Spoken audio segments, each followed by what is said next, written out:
Friends, मैं आज़ाद sir आपको आपका अपना YouTube channel mentor study point में स्वागत है।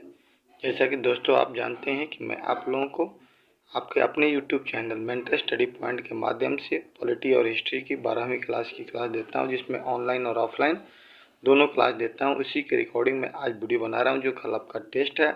ये पॉलिटिकल के फर्स्ट बुक से टोटल 40 क्वेश्चन आपके बनाए गए हैं, जो बहुत ही इंपॉर्टेंट क्वेश्चन है। 6 चैप्टर जो आपका पॉलिटी में पढ़ना है फर्स्ट बुक में, उसी से रिलेटेड सारे क्वेश्चन हैं जो बहुत ही इंपॉर्टेंट है। तो दोस्तों चलिए हम आप लोगों को पहले क्वेश्चन की तरफ बढ़ते हैं। पहला क्वेश्चन जो है कि दूसरे विश्व युद्ध के समय जर्मनी, इटली, जापान के समूह को किस नाम से जाना जाता था? ठीक है दोस्तों, क्या आंसर हो जाएगा कि पहले विश्व युद्ध के समय जर्मनी, इटली और जापान के समूह को किस नाम से जाना जाता था? तो दोस्तों इसका आंसर हो जाएगा धुरी राष्ट्र। जर्मनी, इटली और जापान के समूह को किस नाम से जाना गया? धुरी राष्ट्र के नाम से। ये हो जाएगा आंसर। ठीक है दोस्तों, चलिए दूसरा क्वेश्चन करते हैं। 9 अगस्त 1945 को अमेरिका द्वारा जापान पर गिराए गए परमाणु बम का नाम क्या था? देखिए, 2 बम गिराए गए थे, एक 6 अगस्त को, एक 9 अगस्त को। 6 अगस्त को जो गिराया गया था उसका लिटिल बॉय नाम था, और 9 अगस्त को जो गिराया गया था उसका फाइटमैन नाम था। ठीक है दोस्तों, क्या हो जाएगा? फाइटमैन हो जाएगा। चलिए अगला दोस्तों क्वेश्चन है, 3 नंबर क्वेश्चन है। और दोस्तों साथ ही आपसे एक रिक्वेस्ट है कि जो लोग भी पहली बार वीडियो के चैनल से जुड़ रहे हैं चैनल से, वो प्लीज़ चैनल को सब्सक्राइब कर दें और अपने दोस्तों के बीच में ज़्यादा से ज़्यादा शेयर करने का प्रयास करें। तो दोस्तों 3 नंबर क्वेश्चन की तरफ हम लोग बढ़ते हैं कि सोवियत संघ के विघटन कितने गणराज्यों में हुआ था? तो दोस्तों इसका आंसर क्या हो जाएगा? इसका आंसर हो जाएगा आपका कितना हो जाएगा दोस्तों? तो इसका 15 हो जाएगा। ठीक है दोस्तों, सोवियत संघ का गणराज्य कितने टुकड़ों में हुआ था?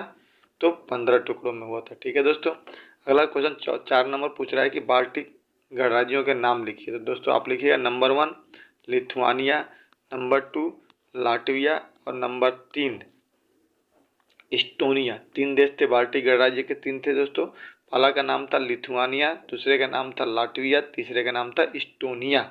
ठीक है दोस्तों, चलिए अब क्वेश्चन कह रहा है आपको दिए गए कथन के लिए सही अथवा गलत का निशान लगाइए। दोस्तों देखिए, मैं आपको ये जो क्वेश्चन बताता हूँ या जो पीडीएफ में पढ़ा रहा हूँ, ये बिल्कुल आपके बोर्ड के पैटर्न के आधार पर एग्जाम है, जिससे कि आपके कई सारे पैटर्न 16 क्वेश्चन जो आपके पूछे जाएंगे उसमें कई सारे पैटर्न होंगे। उन सारे पैटर्नों में से ही मैं आपको चूज करके क्वेश्चन बताता हूँ। कुछ गलत सही लिखने वाला, कुछ फिल इन द ब्लैंक्स वाला, कुछ फुल मार्क्स वाला, कुछ एमसीक्यू क्वेश्चन होता है। दोस्तों इस तरह से बताने का मैं प्रयास करता हूँ।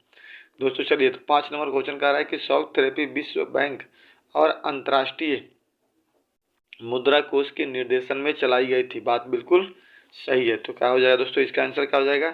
इसका आंसर हो जाएगा कि सही है। ठीक है, पहला क्या हो गया? सही होगा। दूसरा कह रहा है ब्राजील गुट निरपेक्ष आंदोलन का संस्थापक सदस्य था। नहीं, ये गलत है। क्या है? ये क्वेश्चन आपका गलत हो जाएगा, क्योंकि ब्राजील गुट निरपेक्ष में नहीं था। यूगोस्लाविया, भारत, इंडोनेशिया, मिस्र और घाना था। ठीक है दोस्तों, जापान ब्रिक्स संगठन का महत्वपूर्ण सदस्य नहीं, ये भी गलत है आपका, क्योंकि जापान इसमें ब्रिक्स में नहीं है। अगला क्वेश्चन दोस्तों कह रहा है कि बेकांग घोषणा पत्र 1967 का संबंध यूरोपीय संघ की स्थापना से है। 8 नंबर क्वेश्चन कह रहा है कि यूरोपीय संघ की स्थापना से है। नहीं, ये भी क्वेश्चन आपका गलत हो जाएगा। दोस्तों तो इस टाइप से क्वेश्चन आते हैं, गलत है इसे चूज करने वाला। तो ये आपको 4 क्वेश्चन में से 3 गलत है और 1 सही था पहला। अगला क्वेश्चन कह रहा है दोस्तों 9 नंबर क्वेश्चन। 9 नंबर क्वेश्चन को ध्यान से हम लोग पढ़ते हैं। क्या कह रहा है? कह रहा है निम्नलिखित में से कौन सा देश उत्तरी अफ्रीका का हिस्सा नहीं है? उत्तरी अफ्रीका का हिस्सा नहीं है। तो उत्तरी अफ्रीका में लीबिया आता है, अल्जीरिया आता है, ट्यूनीशिया आता है, जहाँ से अरब क्रांति शुरू हुई थी। ऑस्ट्रिया आपका क्या है? यूरोप का सदस्य है। तो दोस्तों ये आपका उत्तरी अफ्रीका का मेंबर नहीं है। ठीक है दोस्तों, चलिए आगे बात करते हैं। प्लीज़ दोस्तों आपसे रिक्वेस्ट है, अगर चैनल से पहली बार जुड़ रहे हैं तो प्लीज़ चैनल को सब्सक्राइब और लाइक जरूर कीजिएगा और अपने दोस्तों के बीच में शेयर करने का प्रयास कीजिएगा। 12th क्लास में आपको ये पॉलिटी बता रहा हूँ। 10 नंबर क्वेश्चन है कि यूरो किस संगठन की मुद्रा का नाम था? यूरो किस संगठन की मुद्रा का नाम है दोस्तों? तो यूरो जो है वो कौन सा संगठन है दोस्तों? तो EU है, यूरोपीय यूनियन का मुद्रा का नाम क्या था? यूरो था। ठीक है दोस्तों, चलिए आसियान संगठन की स्थापना किस वर्ष हुई थी? तो 1967 में हुई थी। आसियान संगठन की स्थापना 1967 में हुई थी। ठीक है दोस्तों, चलिए आगे बात करते हैं। अगला क्वेश्चन 12 नंबर की तरफ हम लोग बढ़ते हैं। 12 नंबर क्वेश्चन है आपका, दक्षिण एशिया के किस देश में लंबे समय तक तमिल और सिंगली समुदायों के बीच संघर्ष चला? तो दोस्तों ये था ऑप्शन नंबर सी, श्रीलंका के बीच में। दोस्तों ये बहुत ही इंपॉर्टेंट क्वेश्चन है, प्लीज़ आपसे बन सके तो ये सारे क्वेश्चन अपने कॉपी में नोट डाउन कर लेना, ताकि ये क्वेश्चन आपके एग्जाम में जरूर आएंगे। यहाँ तक कि जो प्री बोर्ड आपको 3 तारीख को है उसमें भी इसमें से बहुत सारे क्वेश्चन टकराने की संभावना है। चलिए दोस्तों, तो अगला बात करते हैं 13 नंबर क्वेश्चन। 13 नंबर क्वेश्चन क्या कर रहा है कि लोकतंत्र जनता का जनता के लिए जनता द्वारा शासन है, यह परिभाषा किसके द्वारा दी गई थी? तो अब्राहम लिंकन, जो अमेरिका के राष्ट्रपति थे। ठीक है दोस्तों, अगला 14 नंबर क्वेश्चन है कि केंद्रीय राजनीति में गठबंधन सरकार के दौर की शुरुआत कब होती है? तो केंद्रीय राजनीति में गठबंधन सरकार के दौर की शुरुआत दोस्तों 1989 में होती है, 1989 में होता है दोस्तों। ऐसे ये क्वेश्चन ना सेकंड पेपर बुक का है, इस फर्स्ट बुक में आपको छप गया है, कोई दिक्कत नहीं है। आगे देखते हैं, ब्रिक्स की स्थापना किस वर्ष हुई थी? ब्रिक्स की स्थापना किस वर्ष हुई थी दोस्तों? तो 2006 में हुई थी। कब हुई थी दोस्तों? 15 नंबर क्वेश्चन का आंसर क्या हो जाएगा? 2006। ठीक है, चलिए अगला क्वेश्चन बात करते हैं 16 नंबर क्वेश्चन। 16 नंबर क्वेश्चन दोस्तों कह रहा है कि ब्रिक्स की स्थापना का मुख्य उद्देश्य क्या था? तो ब्रिक्स की स्थापना का मुख्य उद्देश्य आर्थिक सहयोग प्राप्त करना था। ठीक है, ब्रिक्स की स्थापना का मुख्य उद्देश्य क्या था? आर्थिक सहयोग की प्राप्ति करना था दोस्तों। ठीक है, ये क्वेश्चन आपके जो टोटल 40 क्वेश्चन है, इसी में से 16 क्वेश्चन कल आपके ऑब्जेक्टिव पूछे जाएंगे। ठीक है दोस्तों, कह रहा है कि किस देश को शामिल करने से ब्रिक जो था वो ब्रिक्स में परिवर्तित हो गया? तो इसका आंसर हो जाएगा दक्षिण अफ्रीका। दक्षिण अफ्रीका को जब शामिल किया गया दोस्तों, तो ये पहले ब्रिक था, अब उसके बाद ये ब्रिक्स बन गया। चलिए अगला क्वेश्चन दोस्तों बात करते हैं 18 नंबर क्वेश्चन की तरफ बात करते हैं। 18 नंबर क्वेश्चन कह रहा है कि ब्रिक्स का 11वां सम्मेलन 2019 में कौन से देश में हुआ था? तो दोस्तों याद रखिएगा, ब्राजील में। कहाँ हुआ था दोस्तों? ब्राजील में हुआ था। ठीक है, सी का आंसर है। अगला कह रहा है सीटो। सीटो का फुल फॉर्म क्या होगा दोस्तों? सीटो का पूर्ण रूप लिखिए। तो दोस्तों सीटो का होता है south east Asia territory organisation. क्या कहते हैं सीटो को? जो एक ये संगठन था अमेरिका की तरफ से, south east Asia territory organisation. ठीक है दोस्तों, इसका अर्थ लिख लीजिएगा, क्या होगा क्या नहीं। साउथ का मैंने बता दिया, south east Asia territory organisation. अगला दोस्तों क्वेश्चन है 20 नंबर। 20 नंबर क्वेश्चन है दोस्तों, कह रहा है कि शीत युद्ध के दौर में पूंजीवाद और समाजवाद के बीच विश्व विभाजन का एक बेहतरीन उदाहरण किसे माना जाता है? तो बर्लिन के दीवार को माना जाता है। ठीक है दोस्तों, क्या है? बर्लिन के दीवार ही क्या था? पूंजीवाद और समाजवाद के बीच में बहुत बड़ा एक विभाजन का दौर चला था। अगला क्वेश्चन दोस्तों 21 नंबर। 21 नंबर क्वेश्चन क्या कह रहा है? कह रहा है कि 21 नंबर क्वेश्चन दोस्तों कह रहा है कि सोवियत संघ के किस राष्ट्रपति ने पेस्ट्रोइका और ग्लासनोस्ट शब्द का प्रयोग किया था? ठीक है दोस्तों, तो कौन थे? तो मिखाइल गोर्बाचोव। कौन थे दोस्तों? मिखाइल गोर्बाचोव ने ही ग्लासनोस्ट शब्द का प्रयोग किया था। अगला क्वेश्चन दोस्तों, भारत में उदारीकरण की शुरुआत किस वर्ष मानी जाती है? तो 1991 में। ठीक है दोस्तों, क्या मानी जाती है? 1991 में। चलिए आगे बात करते हैं दोस्तों 23 नंबर क्वेश्चन है। प्लीज़ दोस्तों आपसे रिक्वेस्ट है कि अगर पहली बार चैनल से जुड़ रहे हैं तो प्लीज़ चैनल को सब्सक्राइब करिए और लाइक कर दीजिए। प्लीज़ अपने दोस्तों के बीच में शेयर करने का भी प्रयास कीजिएगा। ठीक है दोस्तों, चलिए आज संयुक्त राष्ट्र महासभा की प्रथम महिला अध्यक्ष कौन थी? ठीक है दोस्तों, क्या कह रहा है? संयुक्त राष्ट्र महासभा की प्रथम महिला अध्यक्ष कौन थी? तो इनका नाम था विजया लक्ष्मी पंडित। क्या नाम था दोस्तों? विजया लक्ष्मी पंडित। ठीक है दोस्तों, क्या नाम था? विजया लक्ष्मी पंडित। अब दोस्तों एक क्वेश्चन और है यहाँ पर कि बौद्ध चंद्र किस रियासत से कि महाराजा थे? इसके नंबरिंग छूट गई दोस्तों, थोड़ी मिस्टेक हुई है, लेकिन आप याद रखिएगा कि किसके थे? तो ये मणिपुर के थे। ठीक है, बौद्ध चंद्र किस रियासत के महाराजा थे? मणिपुर के थे। चलिए अगला क्वेश्चन है दोस्तों, आपके ऑब्जेक्टिव क्वेश्चन है 24 नंबर। क्वेश्चन कह रहा है कि शीत युद्ध के बारे में निम्नलिखित कथनों में से कौन सा कथन सही है? तो दोस्तों इसके कह रहा है कि यह यूएस और यूएसएसआर के बीच एक प्रतियोगिता था। बिल्कुल सही है। यह अमेरिका और यूएसएसआर के बीच टकराव की एक श्रृंखला थी, भी सही है। इससे यूएस और यूएस के बीच हथियारों की होड़ शुरू हो गई, सही है। कह रहा है कौन सा कथन गलत है? तो अमेरिका और यूएसएसआर रक्त रंजित युद्ध में लगे हुए थे, नहीं। ये क्वेश्चन क्या है दोस्तों? गलत, सही नहीं है। ठीक है, ये तो दोस्तों एनसीईआरटी का क्वेश्चन है, बहुत ही इंपॉर्टेंट है, जो इस बार आने की संभावना पूरी तरह से है।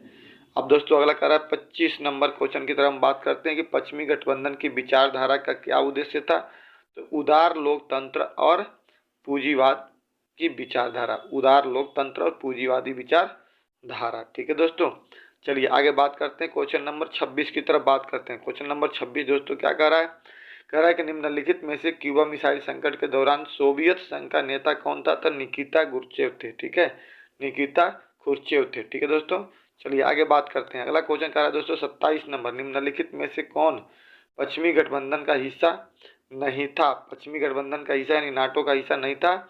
वो कह रहा है कि वर्सा पैक्ट, क्योंकि नाटो, सीटो और सेंटो अमेरिका का ही हिस्सा थे, वर्सा पैक्ट नहीं था। प्लीज़ दोस्तों आपसे रिक्वेस्ट है कि आप चैनल से पहली बार जुड़ रहे हैं तो प्लीज़ चैनल को सब्सक्राइब कर दीजिए और अपने दोस्तों के बीच में ज़्यादा से ज़्यादा शेयर करने का प्रयास कीजिए। भारत ने कौन से वर्ष में वैश्वीकरण को अपनाया था? भारत ने कौन से वर्ष में अपनाया था? 1991 में। ठीक है दोस्तों, सारा ये एनसीईआरटी के क्वेश्चन है, बहुत ही महत्वपूर्ण आपके लिए है, इसे अच्छे से याद कर लीजिएगा, अगले एग्जाम में भी पूछने की संभावना है। भारत ने वैश्वीकरण क्यों अपनाया था? ठीक है दोस्तों, भारत ने वैश्वीकरण क्यों अपनाया था? तो इसका आंसर क्या हो जाएगा? 29 नंबर क्वेश्चन का दोस्तों आंसर हो जाएगा डी। ठीक है, इसका आंसर क्या हो जाएगा? डी हो जाएगा कि वित्तीय संकट से उभरने और आर्थिक वृद्धि की ऊंची दर प्राप्त करने के लिए भारत ने वैश्वीकरण को अपनाया था। ठीक है दोस्तों, अगला कह रहा है, अब देखिए कह रहा है कि इन शब्दों को थोड़ा चेंज करके लिखना है। ठीक है दोस्तों, सही करके लिखना है। कह रहा है कि भारत ने संयुक्त राष्ट्र संघ की सदस्यता 30 अक्टूबर 1950 को प्राप्त की थी। ये गलत है, 30 अक्टूबर 1945 यहाँ पर होगा। ठीक है दोस्तों, क्या हो जाएगा? 30 अक्टूबर 1945 को प्राप्त किया था। 50 की जगह पे क्या हो जाएगा? 45 हो जाएगा। अगला क्वेश्चन है दोस्तों कि वर्ष 1917 में रूस में पूंजीवादी क्रांति हुई थी। नहीं, पूंजीवादी क्रांति को हटा दीजिए दोस्तों यहाँ से, और यहाँ पे क्या लिखा? समाजवादी क्रांति हुई थी, यानी साम्यवादी क्रांति हुई थी, जिसे हम लोग बोल्शेविक क्रांति के नाम से भी जानते हैं। अगला क्वेश्चन दोस्तों भरने वाला, 2 क्वेश्चन भरने वाला है इसमें दोस्तों। कह रहा है कि गुट निरपेक्ष संगठन की स्थापना वर्ष में हुई थी। तो दोस्तों इसमें आंसर 1961 हो जाएगा। ठीक है दोस्तों, कई बार 56 भी आता है, लेकिन ऐसे क्वेश्चन अगर आता है तो 1956 में तो मिले थे लोग कि पहला गठन 1961 में हुआ और पहला सम्मेलन भी इसका 1961 में ही हुआ, 1961 में हुआ था। ठीक है दोस्तों, अगला कह रहा है कि संयुक्त राज्य अमेरिका और डैश बीच चले वैचारिक युद्ध को शीत युद्ध कहता है। अमेरिका और यूएसएसआर के बीच में जो संगठन चला उसे हम लोग क्या कहते हैं? शीत युद्ध कहते हैं। यूरो किस संगठन की मुद्रा है दोस्तों? तो इसका आंसर हो जाएगा ईयू यानी यूरोपीय यूनियन। ठीक है दोस्तों, चलिए आगे बढ़ते हैं, आगे बात करते हैं दोस्तों। 34 नंबर क्वेश्चन है कि किस संधि का संबंध यूरोपीय संगठन से है? यूरोपीय संघ के संगठन से है। तो दोस्तों इसका आंसर हो जाएगा ए, मास्ट्रिक्ट संधि का संबंध है। ठीक है दोस्तों, चलिए अगला क्वेश्चन है कि 36 नंबर क्वेश्चन, दक्षिण एशिया का कौन सा देश 1968 में गणराज्य बना था? तो इसका दोस्तों आंसर हो जाएगा मालदीव। क्या हो जाएगा? मालदीव हो जाएगा। ठीक है दोस्तों, अगला 37 नंबर क्वेश्चन है कि सार्क की स्थापना किस वर्ष में हुई थी? 1985 में हुआ था, 1985 में हुआ था दोस्तों। अगला क्वेश्चन कर रहे हैं, अगला क्वेश्चन है 38 नंबर के निम्न में से किस देश के पास वीटो का पावर नहीं है? किस देश के पास वीटो का पावर नहीं है दोस्तों? तो जापान के पास पावर नहीं है, चीन के पास है, फ्रांस के पास है, रूस के पास है, ब्रिटेन के पास है और अमेरिका के पास है। 5 देशों के पास वीटो पावर है, जापान के पास नहीं है। ठीक है दोस्तों, चलिए अगला क्वेश्चन है दोस्तों, लास्ट क्वेश्चन है आपका 39 नंबर क्वेश्चन। इससे एक मिस्टेक होता है, वरना टोटल 40 क्वेश्चन है दोस्तों। कि राज्य के अनिवार्य कार्य कौन से होते हैं? तो राष्ट्रीय सुरक्षा तथा कानून और व्यवस्था को बनाए रखना। आंसर क्या हो जाएगा? सी। तो दोस्तों इस प्रकार मैंने आप लोगों को आज के डेट में दोस्तों 40 क्वेश्चन हमने कराया फर्स्ट बुक से, जो बहुत ही ज़्यादा इंपॉर्टेंट है सीबीएसई बोर्ड के अकॉर्डिंग, और साथ ही साथ आपके प्री बोर्ड को भी ध्यान में रखते हुए बहुत इंपॉर्टेंट है दोस्तों। इस प्रकार से आप ये 40 के 40 क्वेश्चन या तो नोट डाउन कर लीजिए, बहुत अच्छी तरह से याद कर लीजिएगा, इससे प्री बोर्ड में बहुत सारे क्वेश्चन आपके फंसने की संभावना है। तो दोस्तों इसी के साथ ही हम आपको इस वीडियो के बारे में हमने बताया, और कल टेस्ट अच्छी तरह से ध्यान से पढ़ लीजिएगा, इसमें से क्वेश्चन आएंगे। इसी के साथ ही दोस्तों जय हिंद, जय भारत।